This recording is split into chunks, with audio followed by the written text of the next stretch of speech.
Hello. Welcome back to your very own channel Ayurveda Gossips. Hope आप सभी अच्छे होंगे। आज हम स्वस्थ वृत्त की तरफ मूव ऑन करते हैं। जैसे आप ज़िंदगी मूव ऑन करते हो ना, वैसे ही स्वस्थ वृत्त में हम दूसरे चैप्टर पे मूव ऑन करत बा।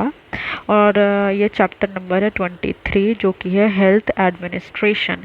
ये chapter world health organisation, vital statistic और हेल्थ एडमिनिस्ट्रेशन जोड़ के 19 नंबर के क्वेश्चन आएंगे। तो गलती से भी ये मत सोचना कि 19 नंबर आपको गंवाने हैं। तो बात करते हैं हेल्थ एडमिनिस्ट्रेशन में टॉपिक कौन कौन से आएंगे। सबसे पहले हेल्थ एडमिनिस्ट्रेशन जो इंक्लूड करता है आयुष को। आयुष यानी यूनानी सिद्धा होम्योपैथी। ये at the central level, state level, district level और विलेज लेवल पे। तो हेल्थ एडमिनिस्ट्रेशन को हमें पढ़ना है आयुष के माध्यम में कि वो सेंट्रल लेवल पे कैसा है, स्टेट, डिस्ट्रिक्ट और विलेज लेवल पे कैसा है। तो आइए शुरू करते हैं बिना किसी बकवास के।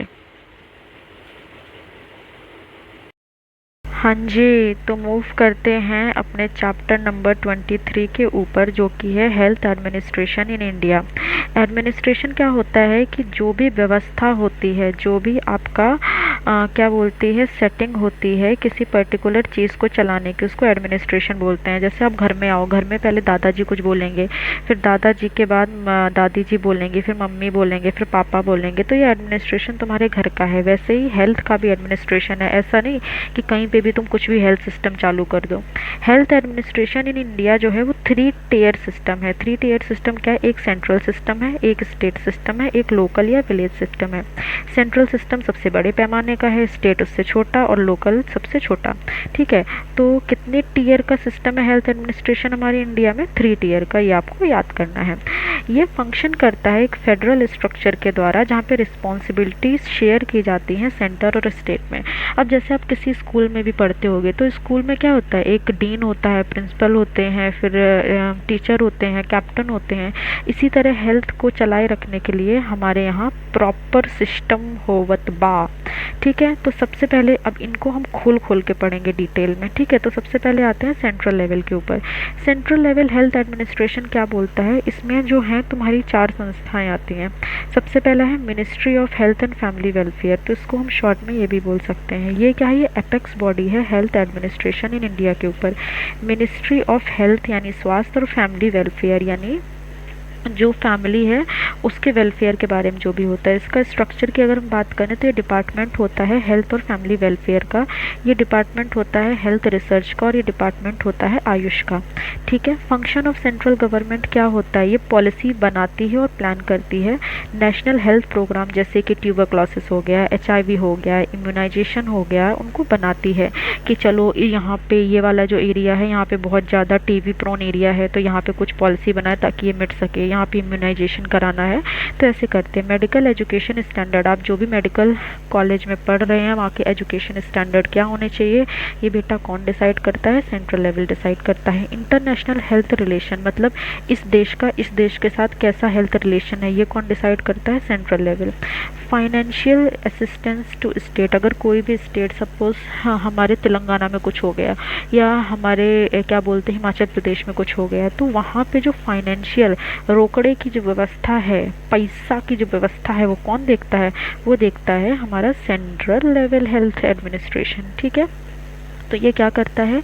ये पॉलिसी बनाता है, नेशनल हेल्थ प्रोग्राम को रन करता है, मेडिकल एजुकेशन स्टैंडर्ड को संभालता है, इंटरनेशनल हेल्थ रिलेशन चालू करता है, और पैसा, ठीक, पैसा प्रोवाइड करता है स्टेट को।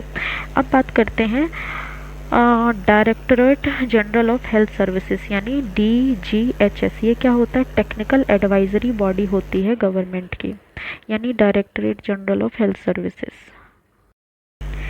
हाँ जी, तो ये टेक्निकल एडवाइजरी बॉडी होती है गवर्नमेंट की। अब हम बात करते हैं फंक्शंस के बारे में। ये एडवाइस करती है कि मेडिकल और पब्लिक हेल्थ इश्यूज़ क्या क्या हैं, मतलब इस जगह पे ये वाला मेडिकल इशू चल रहा है, इस जगह पे ये वाला पब्लिक हेल्थ इशू चल रहा है। ये कोऑर्डिनेट करता है नेशनल प्रोग्राम्स को, कंट्रोल करता है ड्रग स्टैंडर्ड को कि तुमने ये वाला जो ड्रग है उसमें कैसा पैरामीटर है, मैनेज करता है सेंट्रल हेल्थ सर्विसेज को। तो ये किसका काम है? Directorate general of health services यानी DGHS। अब बात करते हैं सेंट्रल हेल्थ इंस्टीट्यूशन की। सेंट्रल हेल्थ इंस्टीट्यूशन में आएगा आपका एम्स, पीजीएमईआर चंडीगढ़ और जिपमर जैसी ये एग्जाम्पल दे दिए एक्चुअली सेंट्रल हेल्थ इंस्टीट्यूशन की। ये सारा काम तो सेंट्रल इंस्टीट्यूट का है, लेकिन उनके एग्जाम्पल क्या है, उनके एग्जाम्पल ये हैं, ये एम्स हो गया, जिपमर हो गया और ये पीजीएमआई चंडीगढ़ हो गया। अब बात करते हैं आयुष है सेंट्रल लेवल की। हमारे जो आयुष हैं, अरे आयुष लड़का नहीं बाबा, आयुर्वेदा, यूनानी, सिद्धा, भाई साहब कुछ ज्यादा नहीं हो गया ये? मतलब कुछ भी। होम्योपैथी, ये वाला आयुष कहाँ तक पहुँचा है, ठीक है। तो मिनिस्ट्री ऑफ आयुष जो है वो 2014 में लागू की गई थी और ये प्रमोट करता है ट्रेडिशनल मेडिसिन को। ये क्या करता है, ये इंक्लूड करता है ए फॉर आयुर्वेदा, योगा, यूनानी, सिद्धा, होम्योपैथी, ठीक है। तो ये चीज़ है। फंक्शन ऑफ आयुष मिनिस्ट्री क्या है, ये पॉलिसी बनाता है आयुष सिस्टम में, एजुकेशन और रिसर्च को प्रमोट करता है, ड्रग के स्टैंडर्डाइजेशन को मेंटेन करता है। अब कुछ लोग होते हैं कि आयुष की जो ड्रग है वो कोई भी कैसी भी दे दो, अरे गोचू इतना पिटेगा ना, ऐसा कुछ नहीं होता है। प्रॉपर स्टैंडर्ड होता है कि उस ड्रग को तुम कैसे कहाँ कहाँ दे सकते हो, इंटीग्रेट करता है इसे मॉडर्न मेडिसिन के साथ में, ठीक है। तो इस पे ना यार मैं अभी पढ़ रही थी, कोई न्यूज़ आर्टिकल भी पढ़ रही थी कि लोग ना आयुष मेडिसिन को अपने ही मर्ज़ी से कुछ भी पे ले जा रहे हैं, इंस्टाग्राम वाले अलग बता रहे हैं। तो ऐसा नहीं होता, उसमें प्रॉपर होता है कि आपको ये डोज लेनी है, ऐसे ऐसे लेनी है। और बाद में बदनाम कौन होता है, आयुष मेडिसिन की इंस्टीट्यूशन कौन है इसके, national institute of Ayurveda Jaipur. जब हम लोगों ने काउंसलिंग कराई होगी तो ये वाला इंस्टीट्यूट का नाम आपने ज़रूर सुना होगा, NIA जयपुर, ठीक है। CCRAS यानी central council for research in Ayurveda medicine, Ayurveda science, और CCRS यानी होम्योपैथी रिसर्च, ठीक है। अब बात करते हैं, सेंट्रल हो गया, अब स्टेट लेवल की बात करते हैं। स्टेट लेवल हेल्थ एडमिनिस्ट्रेशन में हमारा आता है स्टेट। ऑब्वियसली स्टेट लेवल में कौन आएगा, कैटी पेरी थोड़ी आएगी, स्टेट आएगा। तो ईच स्टेट का अपना खुद का हेल्थ एडमिनिस्ट्रेशन सिस्टम होता है। State ministry of health headed by health minister और हेल्थ सेक्रेटरी। कौन हेड करता है, हेल्थ मिनिस्टर और हेल्थ सेक्रेटरी। अब बात करते हैं इसके कंपोनेंट्स कौन कौन होते हैं। तो इसके दो कंपोनेंट बताए हैं, DHS और state level health officers. Directorate of health services यानी मेन एग्जीक्यूटिव बॉडी होती है स्टेट लेवल पे। इसका फंक्शन क्या होता है, इम्प्लीमेंट करता है नेशनल प्रोग्राम को। अगर कोई प्रोग्राम तुम्हारा नेशन वाइड वो हुआ है तो इसको अपने स्टेट में इम्प्लीमेंट करने का काम है स्टेट लेवल हेल्थ एडमिनिस्ट्रेशन का। सुपरवाइज करता है डिस्ट्रिक्ट हेल्थ सर्विसेज को, डिजीज़ कंट्रोल एक्टिविटीज़ को, डेटा कलेक्शन और रिपोर्टिंग को।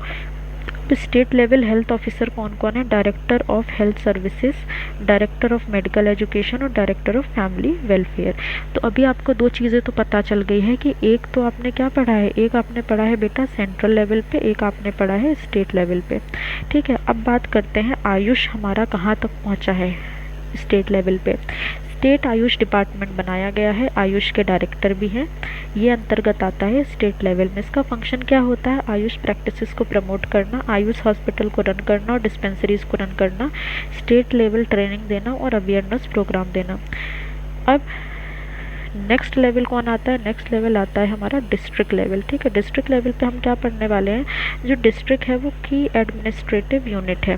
तो चीफ मेडिकल ऑफिसर आता है, chief medical and health services health officer आता है। यानी अगर हम कहीं पे भी जाएंगे तो बोलते हैं ना, गवर्नमेंट हॉस्पिटल में गए तो CMO से मिल लो। CMO क्या होता है, चीफ मेडिकल ऑफिसर होता है। इसका फंक्शन क्या होता है, प्लान करता है और इम्प्लीमेंट करता है हेल्थ प्रोग्राम को। डिस्ट्रिक्ट आप जहाँ भी रहते होगे वो एक डिस्ट्रिक्ट होगा, ठीक है। तो डिस्ट्रिक्ट में CMO होता है। सुपरवाइज करता है PHC और CHC को, प्राइमरी हेल्थ सेंटर, अभी हम लोग स्वस्थ वृत्त में पढ़ के आए हैं। मॉनिटर करता है डिजीज़ आउटब्रेक को, कोई भी अगर डिजीज़ जैसे कोविड वगैरह हो गई थी तो वो ज़्यादा ना फैले। डेटा रिपोर्ट करता है कि कौन सा कैसा क्या चल रहा है, ठीक है। District health society under NHM integrate करता है हेल्थ प्रोग्राम को, इंश्योर करता है डिसेंट्रलाइज्ड प्लानिंग को। एक प्रॉपर प्लानिंग सिस्टम होता है वो होना चाहिए।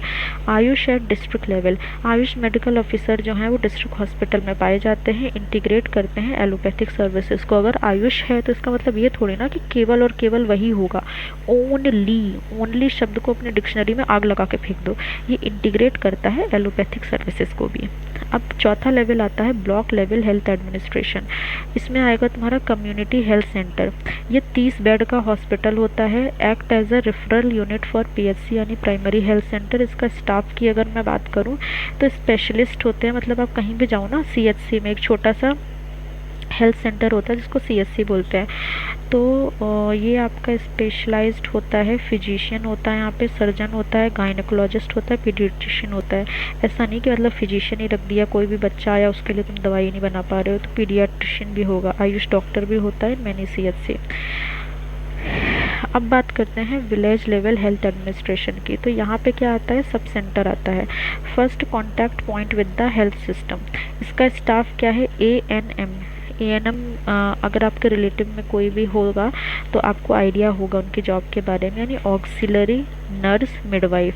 तो ये लोग गांव में होती हैं। यहाँ पे विलेज में हम लोग बोलते हैं ना कि वो आशा आई थी, आंगनवाड़ी वाली आई थी, तो वो कहाँ पे होता है, गांव में होते हैं। ठीक है। तो प्राइमरी हेल्थ, हाँ, एमपीडब्ल्यू यानी male health worker. Primary health centre यानी पीएचसी में क्या होता है, एक पीएचसी दी जाएगी 30,000 पॉपुलेशन पे और मेडिकल ऑफिसर इंचार्ज रहता है। विलेज हेल्थ फंक्शनरीज यानी जो आशा होती है, आशा पाई जाती है वहाँ पे। आशा कोई भी फीमेल होगी जहाँ पे एक्रेडिटेड सोशल हेल्थ एक्टिविस्ट होगी, ये कम्युनिटी हेल्थ वर्कर होगी। मतलब मैंने तो खुद ही देखी अपने गांव में आशा आंटी, उनको आशा आशा बुलाते हैं सब। अब मुझे पहले पता क्या लगता था, उनका नाम ही आशा है। अरे नाम नहीं भाई, काम आशा है उनका। ठीक है।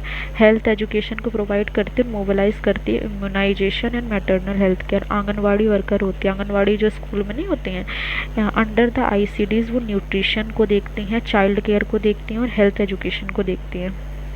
तीसरा है तुम्हारा village health sanitation and nutrition committee, यानी विलेज की जो हेल्थ सैनिटेशन और न्यूट्रिशन वाली कमेटी है वो क्या करती है, लोकल हेल्थ प्लानिंग करती है, कम्युनिटी को पार्टिसिपेट करने के लिए इंकरेज करती है। अब आयुष को हम देखते हैं विलेज लेवल पे।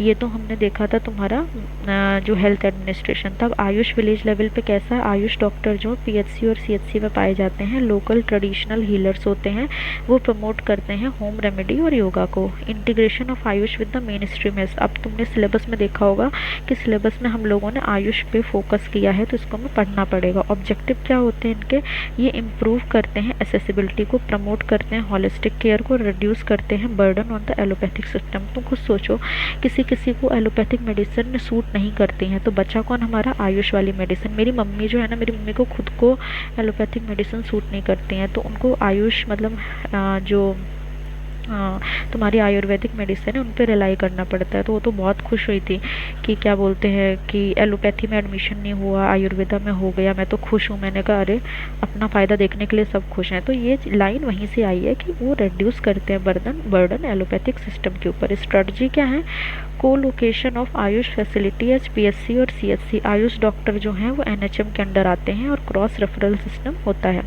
अब अगर मैं समरी की बात करूं तो सबसे पहले आता है तुम्हारा सेंट्रल लेवल, सेंट्रल के बाद स्टेट लेवल, स्टेट के बाद डिस्ट्रिक्ट लेवल, डिस्ट्रिक्ट के बाद ब्लॉक लेवल, ब्लॉक के बाद विलेज लेवल।